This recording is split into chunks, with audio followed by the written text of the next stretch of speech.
Chapter 1. Trump's Steely Gaze. The flickering CNN logo on the screen reflected in President Donald Trump's steely gaze, the dim glow of the television casting long shadows across the richly adorned study of the Oval Office. He leaned forward, the plush leather of his armchair creaking slightly, the movement slow, deliberate, the weight of the moment settling in as Governor Gavin Newsom's carefully modulated voice filled the room. "Caitlin," Newsom sighed, his tone measured, calculated, his hand running through his impeccably styled hair, a subtle performance in itself, a practiced display of concern, of pragmatism. California is committed to providing health care for all. Medi-Cal, our Medicaid program, plays a vital role. And yes, he admitted, his voice almost reluctant, as if the words were being pulled from him against his will, part of the increased expenditure is attributable to ensuring access for undocumented immigrants. We believe in health care as a human right. Trump's eyes narrowed, his jaw tightening, his mind already racing ahead, seeing the political ramifications, the perfect storm forming in real time. He stabbed a finger at the pause button on the remote, the image freezing mid-gesture. Newsom's polished expression halted in a moment of unintended vulnerability. "Human right?" Trump scoffed, his voice low, brimming with disdain, his fist tightening around the remote as he turned to the empty room, speaking as if to an audience only he could see. To bankrupting the country? To prioritizing illegal immigrants over hard-working Americans? His words hung in the air, the silence around him amplifying his fury as the moment crystallized into something else. An opportunity, a weapon handed to him on a silver platter by Newsom himself. "We need to replay that," he muttered, hitting the rewind button, the segment rolling back. Newsom's face flickering once again across the screen, his voice repeating the damning admission in an endless loop, each iteration cementing itself in Trump's mind, not as words, but as ammunition. He watched it again and again, until every pause, every hesitation in Newsom's tone became a tell, an unintentional confession of weakness, of political overreach, of an ideology that could be turned against him. Then, Trump reached for his phone, the red record button flashing to life on the screen, his thumb hovering over it for the briefest moment before pressing down. His voice sharp and commanding, carried across the room, bouncing off the walls like the first shot of a battle being declared. "Folks, I just watched something unbelievable on fake news CNN. Gavin Newsom, Governor Hair Gel himself, just admitted that he's using your taxpayer dollars to fund health care for illegal immigrants while hardworking Americans struggle. He calls it a human right. I call it insanity.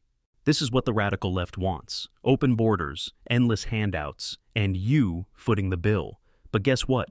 We're not going to let it happen. Not on my watch. We're going to expose these frauds, and we're going to take our country back." The video was recorded, locked, ready to be unleashed.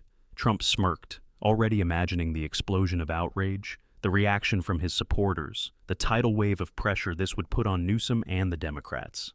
He had turned countless political missteps into scandals before, but this was almost too easy. This was war, and Newsom had just handed him the first strike on a golden platter. Chapter 2. Newsom is betraying American citizens.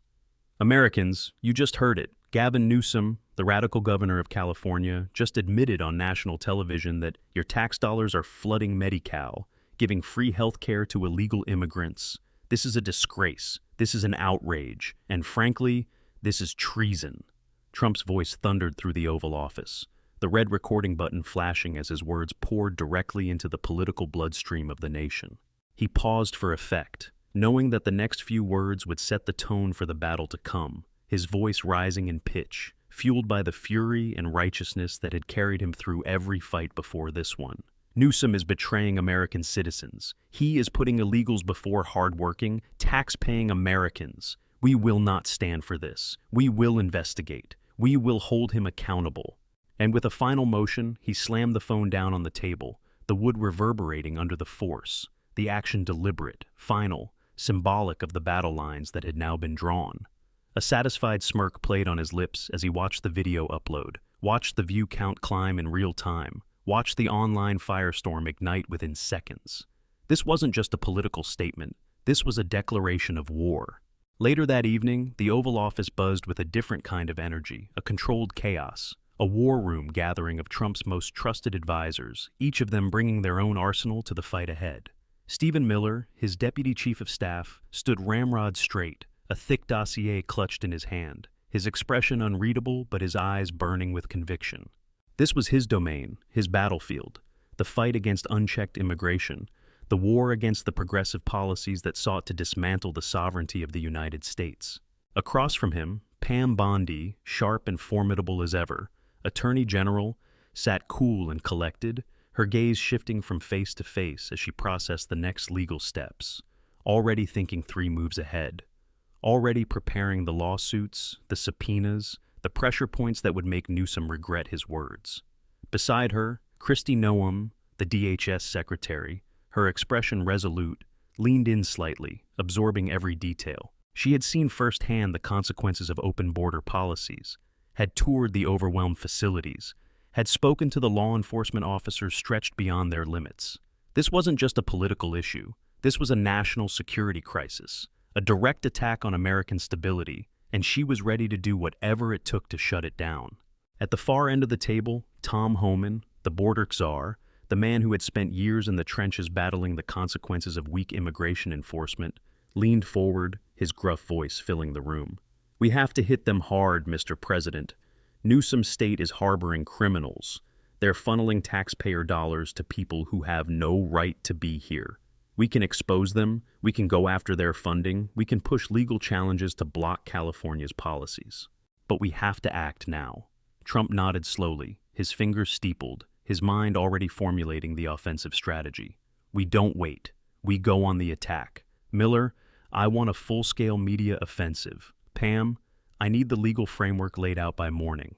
Christie, I want an immediate DHS report on how California's policies are undermining federal immigration law.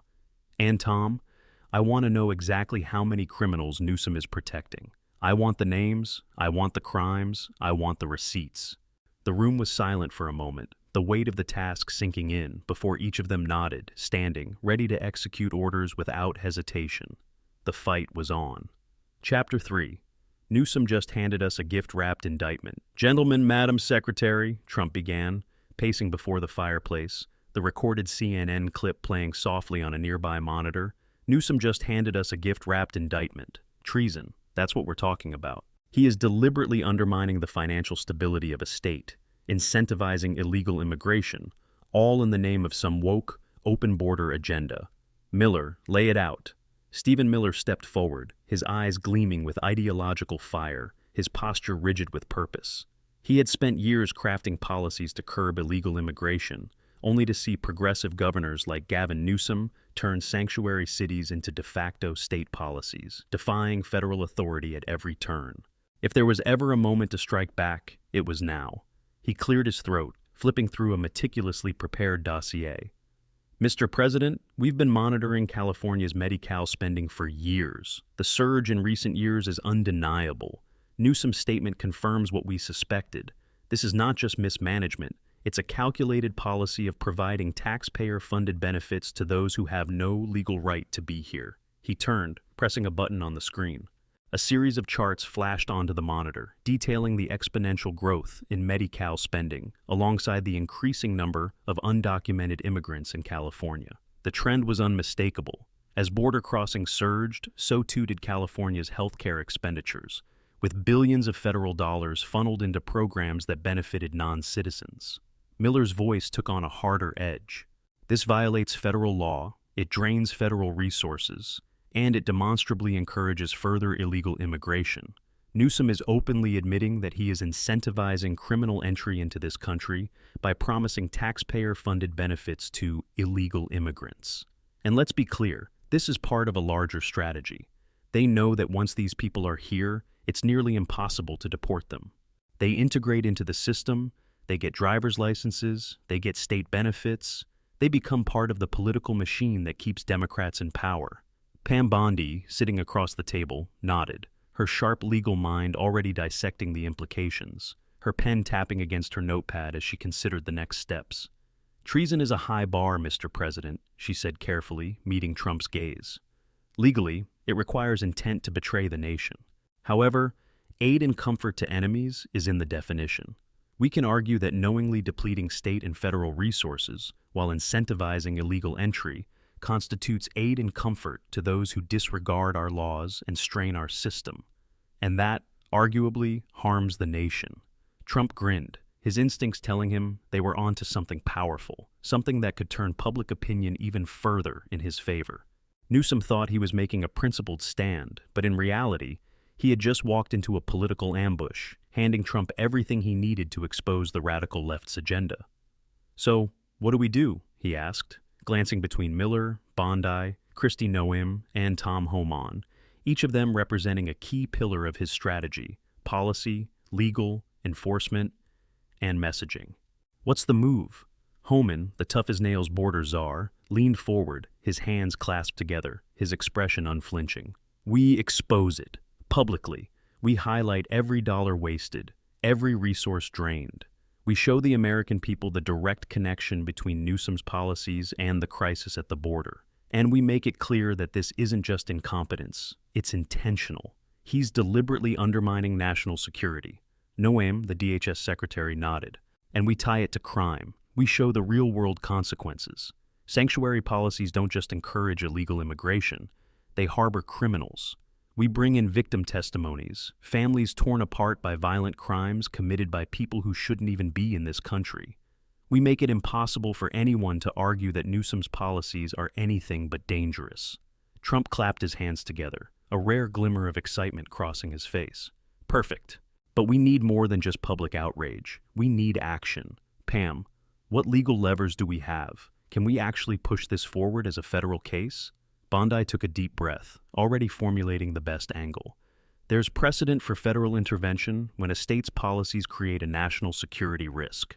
If we frame this as a constitutional violation, specifically a violation of federal immigration law, we can argue that Newsom is overstepping his authority and undermining federal enforcement. That opens the door for legal action. We could file an injunction to block state funding for these programs, arguing that they directly interfere with federal priorities." Miller leaned back, nodding approvingly. "If we do that, we also force Newsom to defend it in court, under oath. Every single Democrat running in 26 will have to answer for why their party is spending American tax dollars on illegal immigrants instead of veterans, the homeless, or working families." Trump smirked. "We don't just win, we bury them." The strategy was taking shape, and the team knew they were about to unleash a political and legal assault that Newsom and the Democrats wouldn't see coming.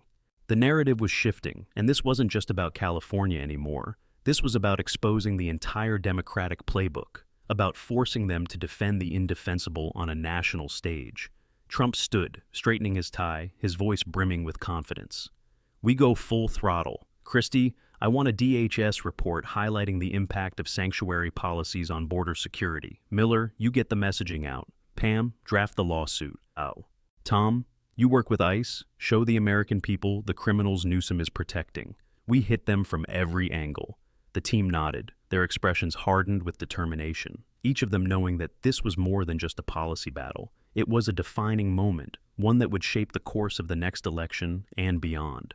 As Trump watched them leave the room, ready to execute their plan, he turned back toward the monitor still playing the CNN segment. He smiled, knowing that Newsom had unknowingly delivered the very ammunition he needed. The fight was coming, and Trump was ready. Chapter 4.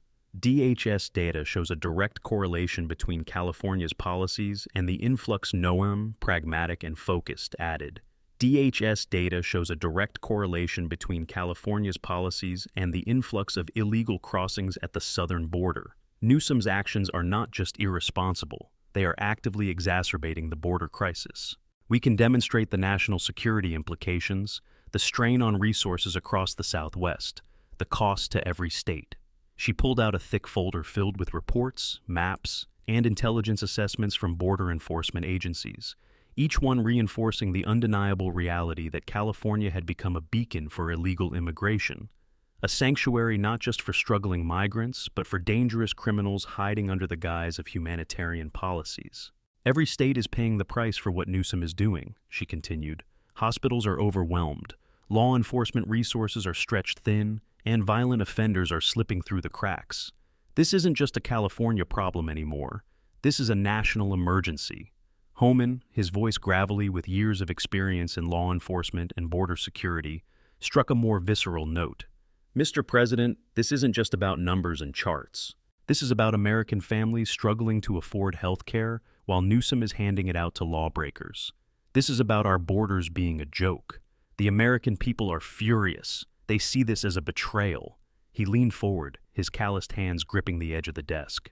We have Border Patrol agents getting shot at. We have fentanyl flooding in, killing tens of thousands of Americans. And California? California is rolling out the red carpet for the people bringing that poison across the border. This isn't just policy failure, sir. This is a direct attack on American sovereignty. Trump beamed, energized by the unified front, the clear mission taking shape before him. Exactly. Betrayal. That's the word. We need to build a case. A rock-solid, undeniable case. He turned toward Miller, the architect of some of his toughest immigration policies, his most relentless enforcer of the America First agenda. Miller, you work with Bondi. Noam, Homan, gather every piece of evidence, every statistic, every interview. We are going to expose Newsom and his radical Democrats for what they are, enemies of the American people. His voice carried the force of a man who knew the battlefield had been set, that the political moment was his to seize, that this wasn't just another policy fight. This was war. He slammed his fist on the desk for emphasis, sending a tremor through the room, his energy electrifying the space. We will draft articles of impeachment. Let's make them airtight. No one in the room hesitated. They knew Trump's instinct was rarely wrong when it came to sensing the pulse of the American public, and this was an inflection point, a moment where leadership meant taking action, not waiting for the swamp to suffocate another opportunity for reform. Bondi leaned in, her legal mind already constructing the framework. We hit him from every angle: violation of federal law, abuse of power, misallocation of federal funds, undermining national security. We structure this case so tightly that even the most radical left-wing legal scholars can't poke holes in it.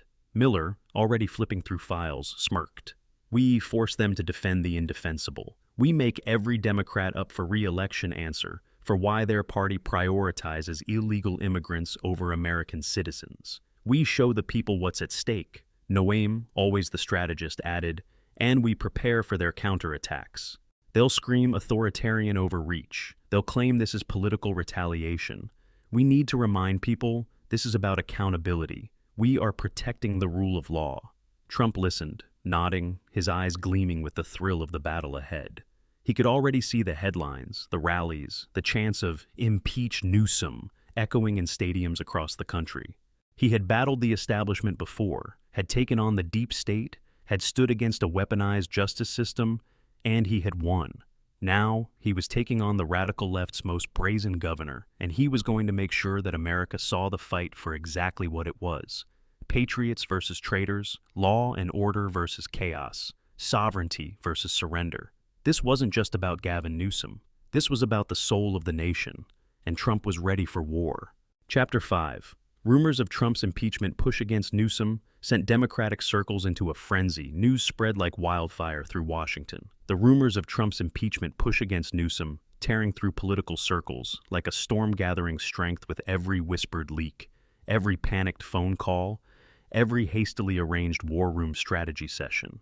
The Democrats, caught off guard, knew that this was more than just another partisan skirmish. This was a declaration of war, a high-stakes battle that could redefine executive power, reshape the balance between federal and state authority, and serve as the ultimate test of Trump's ability to wield the very mechanisms of government against his adversaries.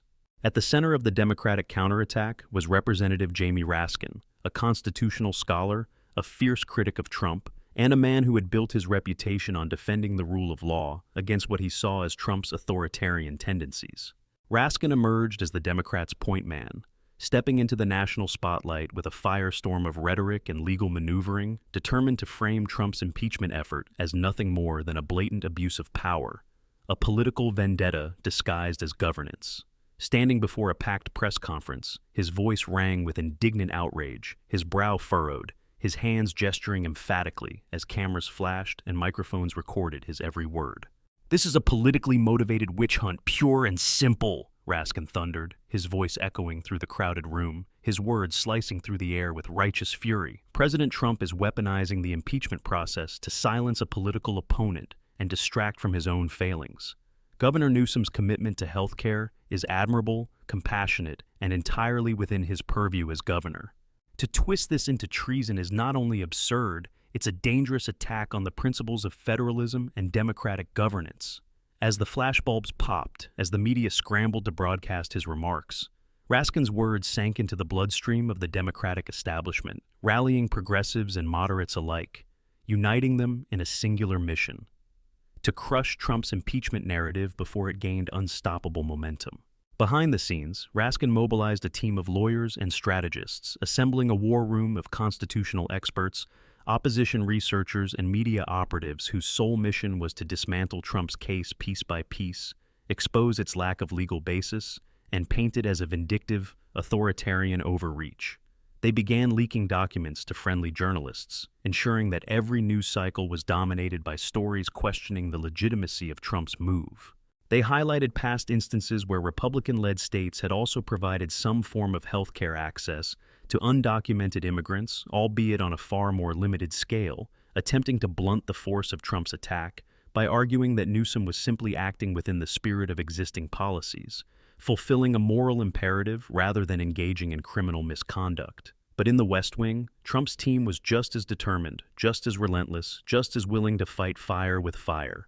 Fueled by righteous indignation and a thirst for political victory, they meticulously compiled evidence, focusing on the sheer scale of California's Medi-Cal spending, the documented increase in illegal immigration, and the expert testimonies arguing that Newsom's policies were creating an unsustainable financial burden on both the state and the federal government.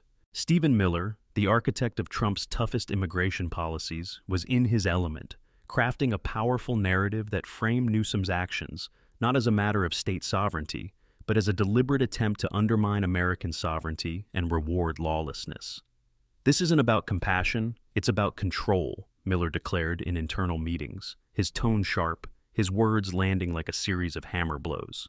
Newsom is trying to fundamentally change America, to flood the country with illegal immigrants who will one day become voters, who will ensure that Democrats never lose power again. This isn't just mismanagement, it's an engineered crisis, and we're going to make sure the American people see it for what it is. As Trump's team pushed forward, Raskin and the Democratic War Room fought back with equal ferocity.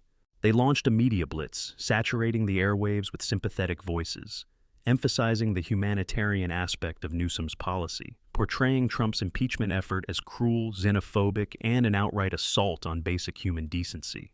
They highlighted Pam Bondi's controversial past, dredging up her ties to previous Trump legal battles, questioning the ethics of using the Attorney General's office for overtly political purposes.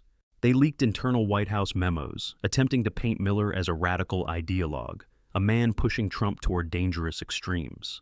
The battle lines were drawn, and Washington had become a battlefield, not just of political ideologies, but of raw power, of narratives that would determine the fate of a sitting governor, and perhaps the next election itself. Would Trump's impeachment effort expose Newsom as a rogue governor who defied federal law and endangered national security? Or would Raskin's counteroffensive succeed in branding Trump's move as the latest authoritarian step toward dismantling democracy? In the war for public perception, both sides understood one thing clearly: whoever controlled the narrative would control history itself.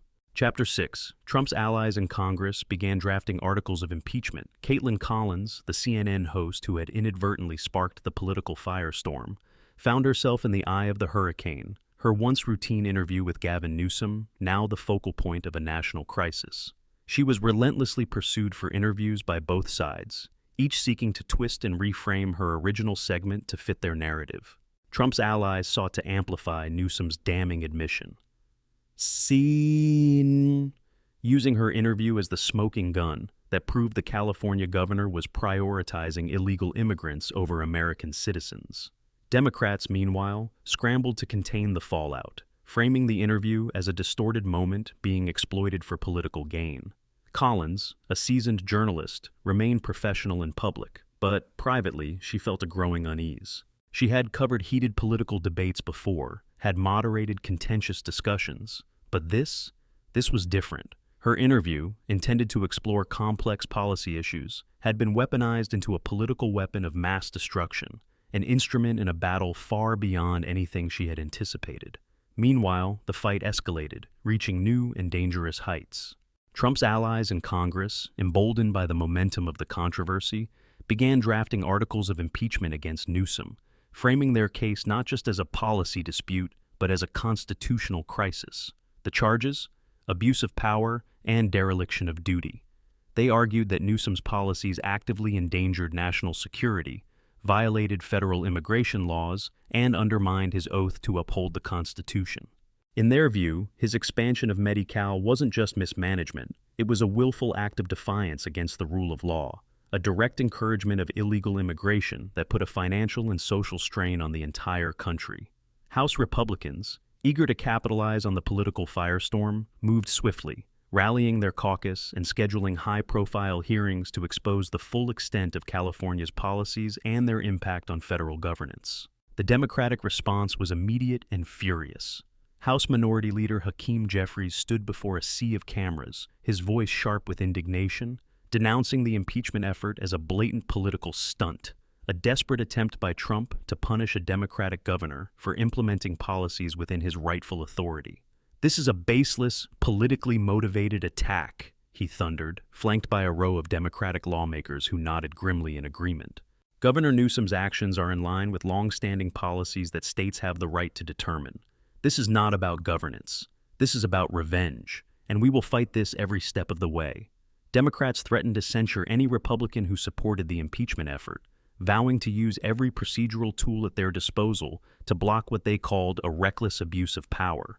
The media circus only intensified, with legal analysts debating whether impeachment over state policy decisions was even constitutionally viable. The country was splitting further, with Republicans painting Newsom as a rogue governor who had ignored federal law, while Democrats framed the attack as an unprecedented encroachment on states' rights. Then came the twist, a revelation that tipped the scales of the battle in a direction no one had expected. A disgruntled mid-level staffer within the California Department of Healthcare Services, long frustrated by the bureaucratic chaos and unchecked spending within Medi-Cal, reached out to Stephen Miller. The staffer, who had worked in the department for years, had grown increasingly disillusioned with what he saw as gross mismanagement, reckless expansion, and a disturbing lack of transparency in California's Medicaid system. But most importantly, he had something tangible, a trove of internal documents, emails, budget reports, and memos that painted a damning picture of how Medi-Cal had become riddled with fraud and waste. What Miller received was nothing short of political dynamite. The documents revealed not just the staggering escalation in costs, but also evidence of systemic fraud within the program, exploited by both citizens and non-citizens alike. The files detailed incidents where fraudulent claims had gone unchecked, instances of organized crime groups exploiting Medi-Cal's loopholes, and most damning of all, a deliberate effort by Newsom's administration to obfuscate the true financial burden placed on taxpayers. Miller pored over the materials, his mind racing as he pieced together the larger narrative.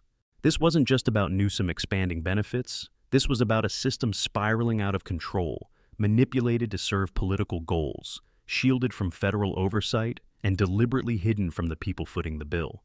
Armed with the staffer's documents, Miller assembled a comprehensive case, preparing to deliver the information straight to Trump. When Trump was briefed, he didn't just smirk with satisfaction. He saw the game-changing nature of what they had just uncovered. "This isn't just about illegal immigration anymore," Trump mused, flipping through the damning reports, his finger tapping thoughtfully against the paper. "This is theft, fraud, a cover-up. Newsom wasn't just using taxpayer money to help illegal immigrants. He was letting criminals rob this country blind. And he knew. He knew all along." He turned to Bondi, Miller, and Newsom, his top strategists in this war, his expression dead serious. "We go all in. I want a full congressional hearing. I want these documents released to the public. I want Newsom's entire administration put under a microscope. And I want every single Democrat running in 26 to explain why they supported this disaster." Bondi, always sharp and calculating, nodded. "Legally, this changes everything. We aren't just talking about a policy fight anymore. This is corruption, clear and simple. If we frame this right, if we present the evidence the way we need to, Newsom might not just face impeachment, he might face criminal liability." Miller, already crafting the messaging strategy in his head, grinned. "We tie this to Biden. We make the case that this is just another example of how Democrats prioritize illegals over Americans, how they let taxpayer money vanish into a black hole of corruption and mismanagement. Newsom is just the face of it. This is their whole party. This is their agenda. Newsom, ever pragmatic, focused, added, "We need to prepare for their counterattack. They'll claim this is a politically motivated leak. They'll attack the whistleblower. They'll try to muddy the waters. But if we keep the pressure on, if we control the narrative, we'll crush them." Trump leaned back, his eyes scanning the faces of his team, each one ready for the battle ahead. Then let's finish what we started. The fight had escalated beyond anyone's expectations. The impeachment battle had just evolved into something far more explosive, an existential war over the future of state and federal governance, the limits of executive power, and the exposure of a potentially massive financial scandal that could shake the foundations of the Democratic Party. And as the wheels of the investigation roared into motion, it was clear that Newsom and the entire progressive machine behind him had never been in greater danger. Chapter 7. Trump's allies in Congress began drafting articles of impeachment. Miller, Bondi, and Homan meticulously vetted the documents, poring over every memo, email, and budget report, cross-referencing them with existing records to confirm their authenticity. What they found was nothing short of explosive. The documents didn't just confirm widespread fraud within the Medi-Cal system, they revealed that Newsom's administration was fully aware of it and had actively worked to downplay the true cost of providing health care to undocumented immigrants. The numbers California officials had presented to the public were not just misleading, they were outright fabrications, carefully designed to mask the staggering financial burden placed on both state and federal taxpayers. There were internal communications discussing how to avoid scrutiny, how to bury the real figures deep within the bureaucracy, and how to craft messaging that framed the entire program as a humanitarian effort, rather than an unchecked financial black hole bleeding billions of taxpayer dollars into a system rife with abuse. Armed with this new evidence, Trump saw his moment. He had already framed the issue as a question of national security, of economic responsibility, of a governor prioritizing illegal immigrants over American citizens. But now he had proof of corruption. He called for a primetime press conference, ensuring that every major network would be forced to carry his words live, giving him an unfiltered line of communication with the American people. As the cameras rolled, Trump stood at the podium, the presidential seal gleaming behind him, the weight of the moment pressing down on the gathered press corps who sensed that something major was about to be revealed. He didn't just reiterate the treason charge against Newsom, he presented the documents, held them up for the world to see, meticulously laid out the evidence of fraud and mismanagement, and painted a damning picture of a state government that had deliberately misled both its citizens and the federal government. "This isn't just about illegal immigration," Trump declared, his voice resonating with righteous anger, his signature cadence emphasizing every critical point. "This is about corruption. This is about betrayal of trust. This is about a governor who cares more about virtue signaling than about the hard-working taxpayers of California and this nation." He gestured toward the thick stack of documents before him, flipping through the pages with the dramatic flair of a businessman revealing a fraudulent contract. "Look at these numbers. Look at these emails. They knew exactly what they were doing. They lied to the people of California, and they lied to the American people." He paused, allowing the weight of his words to settle before delivering the final blow. "Gavin Newsom, you have been exposed." The revelation sent shockwaves through the political landscape. Cable news anchors scrambled to analyze the documents, their once confident dismissals of Trump's claims now wavering under the undeniable weight of evidence. Newspaper editorial boards, many of whom had initially defended Newsom, now struggled to explain away the leaked memos. Even some Democrats privately expressed concern about the new evidence, though publicly they tried to hold the line, arguing that fraud within Medi-Cal was a separate issue and not grounds for impeachment. But the momentum had already shifted. Public opinion, initially divided, began tilting against Newsom as the details of the cover-up emerged. The narrative that this was merely a political attack from Trump unraveled. Instead, the story had become one of fraud, deceit, and a governor caught in the web of his own misrepresentations. As the impeachment effort in the House gained traction, what had started as a bold but uncertain political gambit now had real momentum. Republicans, emboldened by the evidence, unified behind the push to hold Newsom accountable, while Democrats scrambled to contain the fallout, shifting their strategy from outright dismissal to damage control.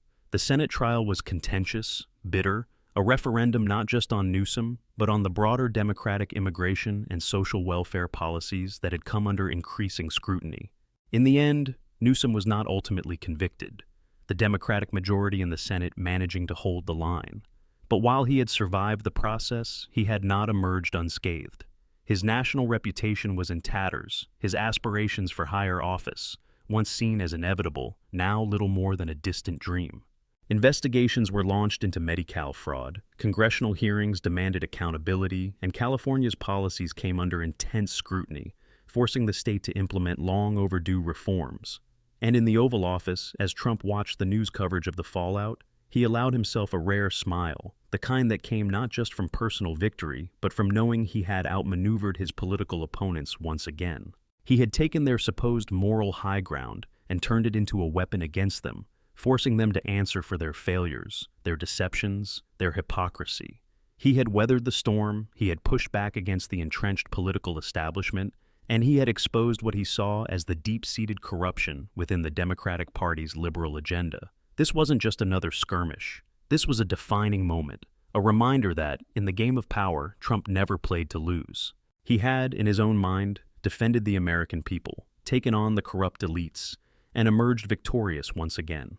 The battle had been brutal, the game dirty, but in the end, Donald Trump, the champion of the forgotten man, had prevailed, just as he always believed he would. And as he stood by the resolute desk, looking out at the Washington skyline, he knew one thing with absolute certainty. The fight was far from over. It never was.